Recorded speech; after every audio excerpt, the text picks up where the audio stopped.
안녕하세요. 안녕하세요. 자, 조리원리 및 실습을 12주 동안 같이 하게 된 이경연입니다. 자, 조리원리 실습 같은 경우에는 여러분들이 이제 영양사 때 한번 또 공부해 보셨고 이렇게 아시겠지만은 일단 처음 접할 때는 학생분들이 굉장히 쉽다고 생각을 하세요. 근데 조리 원리라고 말을 했지만은 실제로 조리 원리지만은 여기에서 조리 과학이라고 들어가잖아요. 그러다 보니까 이 과목이 절대 쉽지 않고 또 외워야 될 게 굉장히 많은 거죠. 그리고 이 조리과학 이전에 또 같이 알아야 되는 부분이 식품학, 식품화학이 들어가게 되는 거예요. 그래서 이런 경계 범위가 좀 애매하다 보니까 예를 들어서 뭐 유지 문제를 가지고서도 유지의 산패 문제를 물을 때는 식품학 문제가 되겠지만은 기름을 이용한 튀김 요리를 물어볼 때는 조리가 되는 거잖아요. 이런 식으로 경계 범위가 굉장히 애매하더라고요. 그래서 이렇게 들어가는 게 식품학 및 조리인데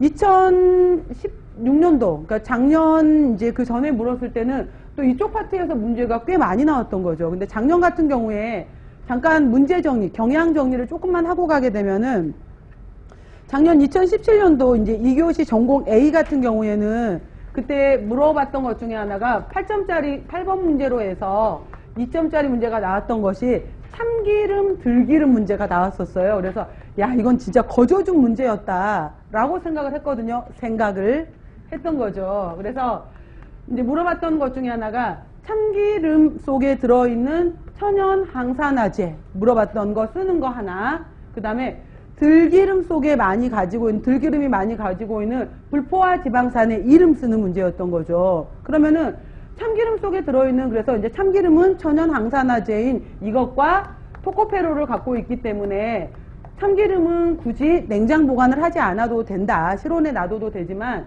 들기름은 불포화 지방산인 이것이 많이 들어있기 때문에 냉장고에 보관해야 된다. 이 내용이었거든요.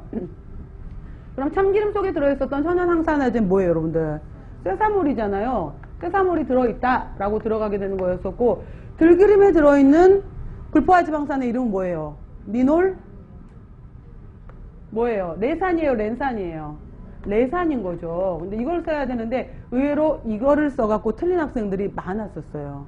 그러니까 아무 생각 없이 순간 지금 공부할 때는 왜 이걸 헷갈려? 라고 할 수 있지만은, 그래서 18에 0, 18에 1, 18에 2, 18에 3 이렇게 들어갔었을 때 18에 0에 해당이 되는 포화지방이잖아요. 얘는 S, Saturated Fatty Acid. 이거는 이중결합을 하나 가지고 있는 무파, Monounsaturated Fatty Acid. 2개짜리나 3개짜리 같은 경우에는 폴리로 들어가게 되면서 푸파라고 우리가 표현하는 것들이잖아요. 그랬을 때 18에 0에 해당이 되는 이름이 뭐예요? 스테아릭 액시드. 그 다음에 18에 1에 해당이 되는 것이 올레익 액시드. 그 다음에 얘가 바로 니놀 레익 액시드, 니놀 레산인 거죠. 니놀 레산이었고, 니놀 레닉 액시드라고 해서 니놀 렌산. 정답이 니놀 렌산이 맞죠, 참. 이거였었는데, 예를 들어서 대두유의 특징 같은 경우에는, 예를 들어서 50%에 가까운 것이 바로 니놀 레산이 들어있게 되는 거예요. 니놀 레산에 해당이 되는 18의 2를 가지고 있게 되는 거고, 약 20%에서 23% 정도를 이제 18의 1에 해당이 되는 올레산을 갖고 있게 되는 거고, 대두유는 7 내지 8% 아니면 6%까지 약간 낮추기도 하는데 이 정도 갖고 있는 것이 바로 니놀 렌산이에요.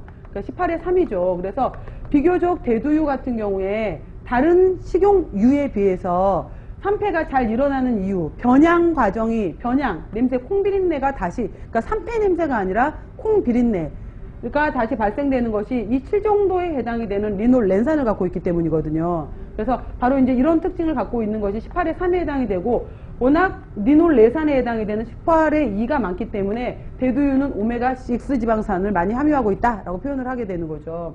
자, 이랬을 때 들기름 같은 경우에가 다른 식물성 기름들이 바로 이러한 리놀 레산, 오메가6를 갖고 있었을 때 들기름은 예외적으로 바로 리놀 렌산에 해당이 되는 오메가3 지방산에 해당이 되는 것을 20에서 40%까지 갖고 있는 거예요. 그렇기 때문에 그만큼 이중결합수가 많기 때문에, 이중결합수가 3개나 되기 때문에 변폐가 쉽게 일어나게 되는 거죠, 산패가. 그래서 바로 리놀 렌산 썼던 거 묻는 문제. 그러니까 수업 시간에 충분히 다 언급을 했었는데도 불구하고 시험 볼 때는 막상 헷갈려 버리는 거예요. 그러니까 이런 문제가 이제 작년에 있었고요. 그 다음 3고시 전공 B로 들어가면서 4번 문제에 4점짜리 문제가 나왔었어요.